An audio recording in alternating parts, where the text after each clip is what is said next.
Halo teman-teman semuanya, teman-teman yang baru lulus SMA, teman-teman yang sedang berkuliah saat ini, teman-teman yang sudah bekerja, atau bahkan teman-teman yang masih pengangguran. Apa kabar? Semoga kabarnya sehat-sehat semuanya ya. Selamat datang kembali di channel Study Student, dan tentunya masih bersama saya Nusa Bransyah. Dan pada video kali ini saya akan sedikit sharing mengenai hal yang mungkin teman-teman sedang hadapi saat ini. Ditempatkan pada dua pilihan dan harus memilih antara satunya, mau kuliah dulu atau kerja dulu. Jujur aja, ketika dulu saya baru lulus SMK, pilihan ini itu sangat mengganggu di pikiran saya karena saya harus memilih satu di antara dua, mau kerja dulu atau kuliah dulu. Dan saya yakin ketika saya sudah memilih salah satu di antara keduanya tersebut, itu akan menentukan keberlangsungan hidup dan karir saya ke depannya. Jadi ingat ya, yang kita bahas kali ini itu adalah kuliah dulu atau kerja dulu. Oke, jadi acuan kita itu adalah kuliah itu memang penting. Entah perjalanan hidup kita itu kuliah dulu baru bekerja, atau bekerja dulu baru nyemplung ke dunia perkuliahan gitu. Bukan mending kerja atau mending kuliah, nggak gitu. Kita atur jalan hidup kita. Nah, jawabannya to the point aja, tergantung jawabannya. Nah, maksudnya tergantung itu gimana? Nah, kita akan bahas satu persatu. Kita mulai dari sebab, kemudian pembahasan, dan nanti di ujungnya ada solusi. Ya, supaya nanti teman-teman makin tergambar dan makin yakin akan pilihan, resiko, dan pertimbangannya. Begitu. Jadi kita atur alurnya dari sebab, pembahasan, lalu ke solusi ala saya nanti. Banyak sekali teman-teman saya yang kebingungan saat menentukan keputusan ini, ya termasuk saya dulu gitu. Bahkan saya sering kali mendengar lontaran-lontaran kalimat itu, misalnya kalau kita kerja dulu, ntar kalah sama yang punya gelar. Nah, kalau kita kuliah dulu, kita nggak punya duitnya. Nah, kemudian ada yang berpikir juga kuliah atau enggak itu toh ujung-ujungnya juga kerja. Bahkan ada yang lebih membagongkan lagi. Lah, si Bill Gates, Mark Zuckerberg aja nggak kuliah atau putus kuliah gitu ya, sekarang jadi orang sukses. Ya tapi nggak apa-apa, sah-sah aja kita berpendapat, dan itu nggak apa-apa. Kita berpendapat itu sah-sah aja, nggak apa-apa. Sekarang kita bahas kalau kita kerja dulu. Ya gampangnya kan kalau kita sudah bekerja, kita kan punya penghasilan ya, dan kita bisa mandiri secara finansial. Kita nggak lagi minta-minta duit ke orang tua ataupun ke saudara-saudara kita. Nah, dengan kita mempunyai penghasilan, ya pastinya kita bisa mengolah atau mengatur pemasukan kita sekaligus pengeluaran kita. Nah, tapi ingat, kalau kita punya rezeki, kita punya penghasilan, ya kita kasihlah sedikit ke orang tua kita. Lah bang, nanti kalau kita kasih ke orang tua kita malah nggak jadi nabung buat kuliah. Ya nggak semuanya, kita nggak semuanya atau berapa persen kita alihkan ke orang tua, nggak. Jadi kayak kita beliin makanan aja, kita bayarin listrik aja, itu pun orang tua kita udah seneng. Itu yang simple-simple aja, jangan yang rumit-rumit. Atau bahkan yang lebih kerennya kalau kita dari awal itu koordinasi sama orang tua. Kalau kita bekerja, tujuannya untuk nabung biaya kuliah. Jadi itu lebih keren aja. Ya supaya nanti kalau kita nggak ngasih duit, orang tua kita juga maklum. Cuman penyakitnya orang itu kalau sudah kenal duit, jadi males dan lupa untuk belajar. Itu penyakit yang sering umum atau sering kali kita dengarkan atau kita alami. Bahkan kalau kita punya duit itu rasanya udah kayak orang paling kaya di dunia begitu. Yang awalnya kita punya plan, yuk nabung yuk untuk kuliah, ketika kita sudah dapat duit, beli motor keren deh, beli handphone keren deh, beli mobil keren deh gitu. Atau bahkan beli PC aja terus belajar di rumah, gak apa deh, gak perlu kuliah deh. Ini kalau nabung buat nikah oke juga tuh gitu. Jadi apa ya, jadi kayak semua plan yang sudah kita bikin, kita rencanakan itu hilang seketika kalau kita sudah punya penghasilan. Nah itu biasanya penyakit kalau orang udah megang duit. Gampang, ntar juga kalau punya duit banyak kuliah pasti lulus. Nggak segampang itu saudara-saudara, nggak segampang itu ya. Tapi ada masalah lain teman-teman. Ketika kita hanya lulusan SMA atau yang sederajat dan kita bekerja dulu ketimbang kuliah dulu, kita nggak boleh yang namanya berharap secara berlebih. Kita mau gaji segini, kalau nggak dikasih, saya nggak mau kerja. Atau saya mau kerja di kantor, kalau di lapangan saya nggak mau kerja. Jangan punya harapan lebih seperti itu. Oke, itu yang harus diingat.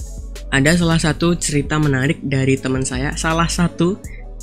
Jadi dia bekerja di perusahaan di salah satu kota di Indonesia. Dia lulusan SMK bareng saya, sederajat ya.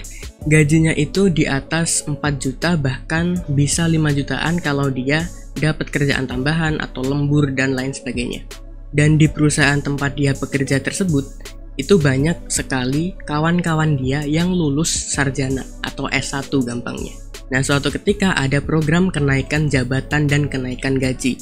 Teman-temannya yang lulusan sarjana atau S1 tersebut naik pangkat dan naik gaji, sedangkan dia yang kalau saya dengar ceritanya, dia itu ngebantuin teman-temannya yang lulus S1. Dia yakin skillnya itu di atas orang-orang atau teman-temannya yang lulusan S1 atau sarjana tersebut. Nah, cuman dia nggak dapet tuh kenaikan jabatan sama kenaikan gajinya. Apalagi sering banget dia cerita bahwa ketika teman-temannya itu nggak kerja, yang nge-backup teman-temannya itu adalah dia. Jadi dia ngerasa kok gini amat gitu, padahal skill gua itu di atas mereka, tapi kok nyatanya gua nggak naik jabatan.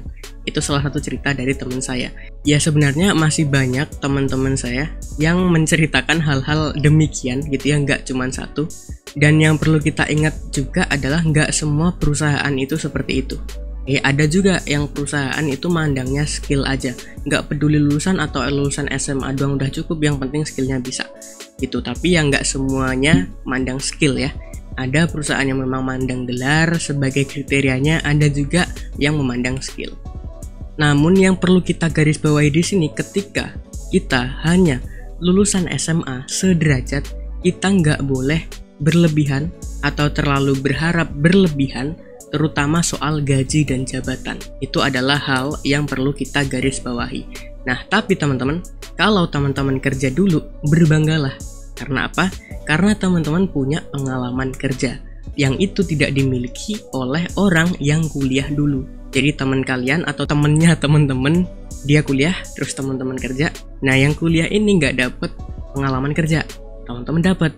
Nah, tapi di sisi lain teman-teman nggak dapat S1, dia dapat S1, misalnya begitu. Jadi tetap berbanggalah, karena ketika kita nanti ngelamar kerja di sebuah perusahaan, pasti kita juga harus punya pengalaman kerja kan, minimal misalnya 1 tahun gitu. Itu kalau misalnya kita memutuskan untuk kerja dulu baru kuliah. Nah, sekarang kita masuk kalau misalnya kita ngambil kuliah dulu baru kerja. Oke ya, kuliah dulu baru kerja. Ya kalau kuliah dulu pastinya yang terfikir di benak kita adalah biaya. Oke ya, biaya, kemudian tugasnya rumit, mata kuliahnya rumit nggak jelas, belum lagi PKL atau KKN, belum lagi ntar misalnya ketemu sama teman-teman yang sukanya foya-foya atau main kesana kemari dan lain sebagainya. Itu yang merepotkan ketika kita belum nyambung ke kuliah tapi udah mikirnya kayak gitu. Ya walaupun itu fakta sih, fakta. Bukannya dapat duit, malah ngeluarin duit banyak. Bukan duit yang utama, tapi yang foya-foya dikeluarin juga duitnya. Ludes. Tapi di sisi lain kita mikir, kita itu perlu gelar loh gitu. Berarti kalau misalnya nanti udah sarjana, S1, Skom atau S apa, gampang dong cari kerjaan. Nggak tentu seperti itu. Dunia kerja, terutama di Indonesia, itu membutuhkan pengalaman kerja dan gelar atau pendidikan terakhir. Masalah yang sering terjadi ketika kuliah itu adalah putus kuliah. Ya entah misalnya ekonomi keluarganya melorot atau menurun gitu ya. Ada yang terhasut teman-teman yang sudah kerja, dia dapat penghasilan kok kamu tetap belajar aja ngeluarin duit bukan ngehasilin duit misalnya begitu. Terus ada juga ketika mahasiswa yang mencoba untuk bekerja dan udah dapat hasil karena misalnya dia ngerasa ini dapat duit nih, gak perlu kuliah lagi. Itu adalah beberapa hal yang mungkin kita sering dengar atau bahkan kita menyaksikan sendiri teman kita putus kuliah karena hal-hal demikian. Ada hal yang perlu kita perhatikan dulu resikonya kalau kita ngambil kuliah dulu baru bekerja. Yang pertama, gak jauh-jauh dari biaya deh, biaya kuliah termasuk PKL nanti, KKN, biaya proses perkuliahan, kita beli buku, kita beli seragam, kita ikut UKM ini itu, kemudian kesana kemari misalnya. Belum lagi biaya kos, biaya bensin, biaya makan, dan lain-lain. Itu kan belum dihitung ya. Belum lagi nanti ketika dalam perjalanan kita kuliah, kita ngulang. Ada mata kuliah yang kita dapat nilai misalnya jelek gitu. Kita perlu ngulang di semester berikutnya. Otomatis semester kita nambah dong. Dan waktu kita untuk lulus ke pending juga. Dan kalau di pending, berarti arti kata yang samanya adalah masuk ke dunia kerja kita nantinya semakin berat gitu, karena persaingannya juga makin banyak. Yang lulusan SMA, SMK, dan sederajat banyak, yang lulusan S1 banyak, yang masih nganggur di tahun-tahun sebelumnya banyak juga. Persaingannya makin banyak dan tentunya pasti akan lebih berat. Tapi berbanggalah untuk teman-teman yang ngambil keputusan kuliah dulu baru bekerja. Kenapa? Karena teman-teman punya yang namanya networking, punya gelar, kemudian yang terakhir punya intelijensi. Jadi ada 3 nih, kita punya gelar, tau lah ya. Kita dapat gelar S apa, atau bahkan diploma apa, atau kata lainnya sarjana apa gitu. Kemudian kita dapat networking, artinya kita punya ruang lingkup yang luas, kita punya teman. Kalau teman kita nanti syukur-syukur punya perusahaan, bisa rekrutmen kita. Kemudian kita punya intelijensi. Nah, intelijensi ini berkaitan dengan skill. Oke, jadi kita nggak hanya skill kerja aja, tapi skill untuk manajemennya kita punya. Atau bahkan dengan kata lain, kita praktik bisa, kemudian teori pun bisa juga. Itu intelijensi. Ya walaupun tergantung individunya ya. Mau dapat networking sama intelijensinya enggak. Ya karena kan kalau misalnya nurut di kuliah, walaupun cuman kuliah pulang nugas kerjain, ya pasti dia lulus juga. Tapi yang 2 ini nih, networking sama intelijensinya dapat enggak, itu tergantung individunya atau mahasiswanya. Nah lalu gimana nih kalau kita kerja dulu, kita nanti jadi males sekolah lagi atau kuliah atau belajar lagi, jadi males dapetin gelar. Apalagi kalau kita ngumpulin duit biaya untuk kuliahnya, dari tahun ke tahun pasti mahal. Takut susah juga nyampenya, kan begitu ya. Kalau mau kuliah, ujung-ujungnya pasti nanti juga akan bekerja. Ya mendingan langsung bekerja, dapat pengalaman kerja daripada kuliah ngeluarin duit misalnya. Jadi kalau kuliah dulu, kita kehilangan kesempatan untuk mencari pengalaman kerja. Kalau kerja dulu, kita kehilangan juga untuk mendapatkan gelarnya. Jadi sama-sama ada resikonya. Serba salah lah pokoknya. Terus pernah mikir gini gak?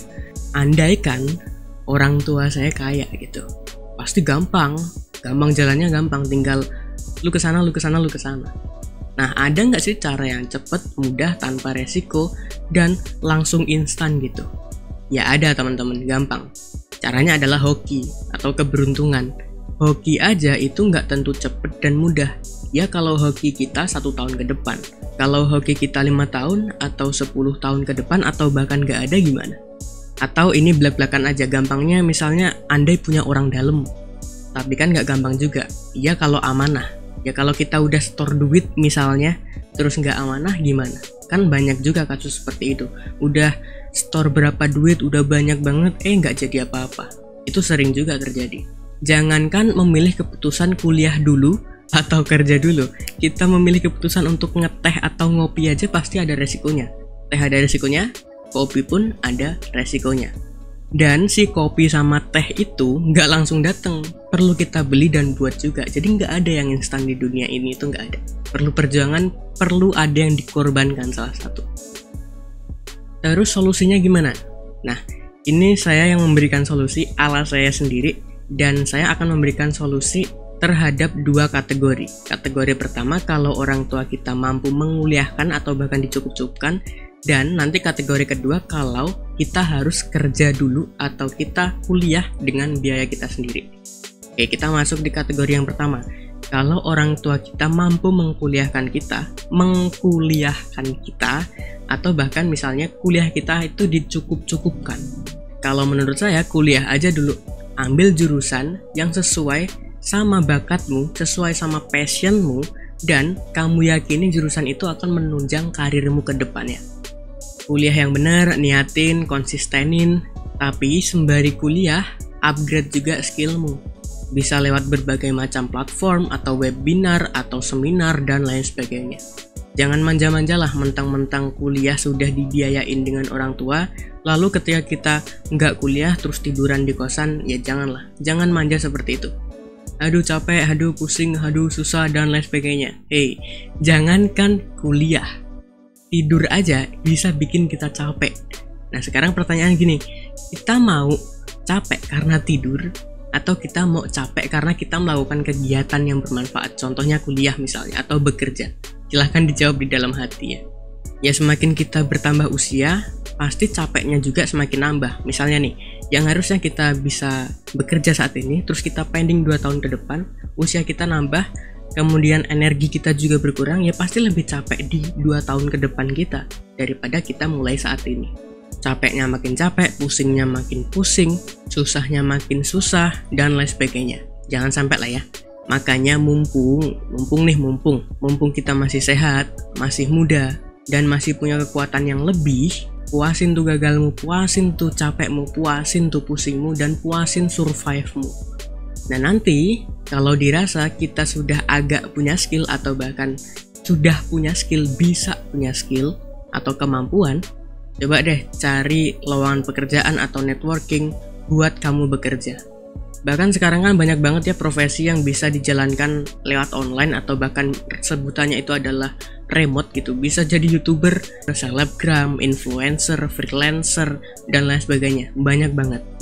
Minimal nyemplung dulu untuk belajar atau cari pertemanan lah. Jangan berharap ke duit dulu. Karena fokus kita kan adalah kuliah ya, bukan bekerja. Kalau misalnya kita kuliah dan dapat kerjaan, ya hitung-hitung di kerjaan tersebut kita nyari pengalaman kerja. Tapi jangan ke duit dulu. Tolong ini mah, jangan ke duit dulu. Kalau udah ke duit nanti repot urusannya. Bisa-bisa kita kalau udah mikir duit, kuliahnya putus di tengah jalan. Banyak tuh teman-teman saya ketika PKL dan sudah lulus, dia ditarik ke tempat dia PKL dulu. Itu banyak banget ceritanya. Ketika kita kuliah sambil kerja, jangan sampai kerjaan tersebut mengganggu waktu kuliah kita. Terus pertanyaannya gini, kenapa kok kita harus punya income sendiri atau penghasilan sendiri? Kan kuliah kita udah ditanggung gitu misalnya. Gampang aja alasannya, nggak selalu ekonomi keluarga kita itu stabil.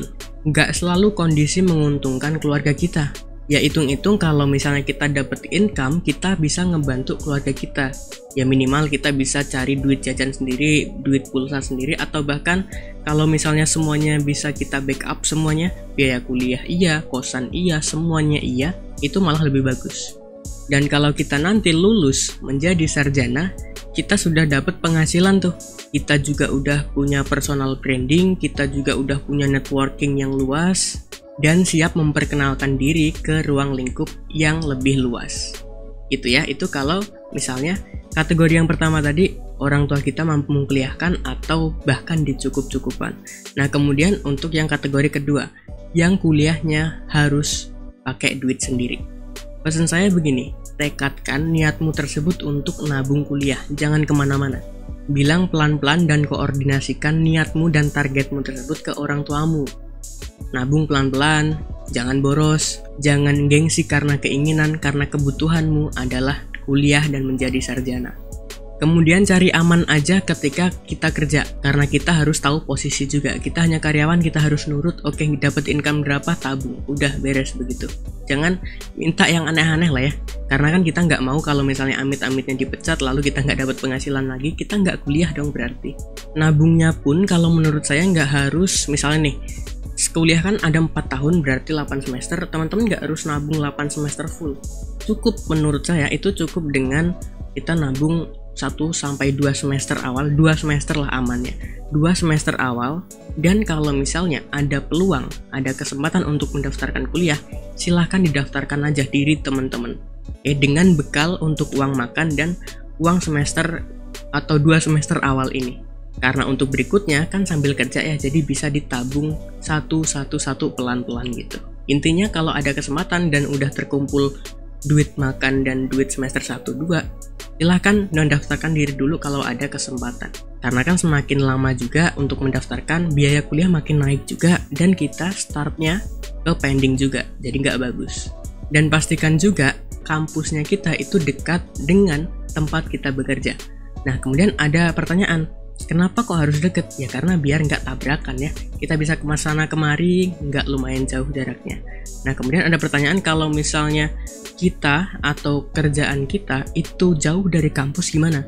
Nah menurut saya lebih baik resign dulu, kemudian cari sebuah perusahaan tempat kita bekerja yang deket sama kampus, supaya nanti nggak tabrakan, kemudian bisa ke sana kemari dengan gampang gitu ya. Dan pastikan juga ya kalau misalnya cari jurusan di kampus yang sesuai dengan passion kita, sesuai dengan keinginan kita, dan sesuai dengan yang kita yakini agar menunjang karir kita berikutnya. Biasanya sih teman saya kalau misalnya dia bekerja di perusahaan, kuliahnya biasanya disesuaikan juga dengan perusahaan tersebut. Misalnya manajemen ya manajemen, kemudian kalau marketing ya marketing, itu misalnya. Tapi kalau misalnya di pekerjaan teman-teman itu hanya untuk nabung dan itu bukan passionnya teman-teman, ya silahkan kuliah cari passion, kemudian nanti ketika udah lulus bisa tuh kan udah dapat pengalaman kerja juga dan udah dapat gelar juga, jadi bisa resign dan silahkan pilih pekerjaan yang sesuai dengan lulusan atau sarjana teman-teman. Percaya aja gini, kalau kita kuliah pakai duit kita sendiri, itu hasilnya lebih memuaskan daripada misalnya duitnya minta dari orang tua. Dan teman-teman pasti juga punya kebanggaan tersendiri karena lulusan atau sarjana yang sudah teman-teman raih itu hasil dari keringat sendiri. Jadi tetap semangat lah ya, semangat.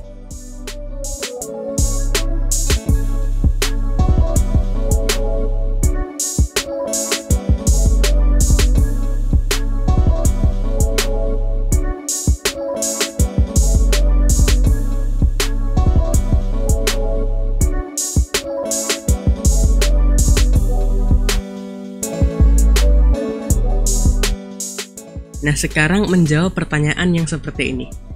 Mark Zuckerberg, Bill Gates, dan lain sebagainya putus kuliah, itu bisa sukses kok. Itu adalah mereka. Dan zamannya pun dulu kuliah mungkin gak terlalu penting lah. Kita bayangin gini aja, adik saya atau ponakan saya itu kelas 2, pelajarannya kelas 5 di era saya dulu. Itu dulu tuh. Jadi kalau teman-teman ngebandingin sekarang kita bisa kayak orang dulu, ya silahkan coba aja. Ya kalau misalnya otak kita seperti Mark, ya kalau otak kita atau intelijensi kita seperti Bill Gates, kita nggak kuliah nggak apa-apa, kita punya sebuah inisiatif bla bla bla, silahkan. Tapi sekarang gini, kita punya nggak intelijensi seperti mereka? Sadar diri aja. Kalau saya pribadi enggak, makanya saya perlu berpendidikan. Nah kemudian kalau ada pertanyaan begini, di luar negeri nggak ada kok persyaratan pendidikan, misalnya ada rekrutmen video editor atau editor video, cukup dengan paham software, nggak perlu pendidikan. Ya udah gampang aja, silahkan teman-teman ke luar negeri dan cari job atau pekerjaan sesuai dengan teman-teman. Kalau mau cari pekerjaan di Indonesia, inilah persyaratannya, sesimpel itu. Oke, ini terakhir nih, teman-teman nggak salah punya keinginan untuk berkuliah, karena menurut saya sekarang lumrahnya lulusan itu adalah S1 atau sarjana. Ya mungkin 1 tahun, 2 tahun, atau 3 tahun ke belakang lulusan SMP, SMA aja udah cukup misalnya. Tapi menurut saya sekarang bahkan 1-2 tahun ke depan kayaknya sewajarnya itu adalah lulusan S1 menurut saya. Karena banyak juga teman-teman saya ketika saya tanya kenapa kok kuliah gitu ya, karena mereka meyakini bahwa pendidikan sewajarnya itu adalah nyampe di S1. Jadi eranya udah seperti itu sepertinya. Itu saat ini loh ya, untuk saat ini. Untuk yang besok-besok misalnya 1 tahun, 2 tahun, 10 tahun ke depan, atau bahkan di era generasi selanjutnya setelah kita, itu makin berat lagi pasti. Karena persaingannya ada AI atau Artificial Intelligence. Sip ya teman-teman, jadi itu aja mungkin beberapa tips atau pendapat yang sudah saya berikan untuk teman-teman semuanya. Mudah-mudahan bermanfaat dan dapat diterima. Oh ya, dan ada satu lagi hal penting, paling penting yang harus saya ingatkan, yaitu kita mau ngapain aja, kita mau memilih keputusan mana, jangan lupa libatkan Tuhan. Itu paling penting. Jadi itu aja teman-teman untuk video kali ini. Ambil manfaatnya yang berfaedah ya, dan tinggalkan atau jangan diambil yang tidak berfaedah. Saya Nusa Bransyah pamit, saya ucapkan thank you. Terima kasih, keep learning and keep spirits.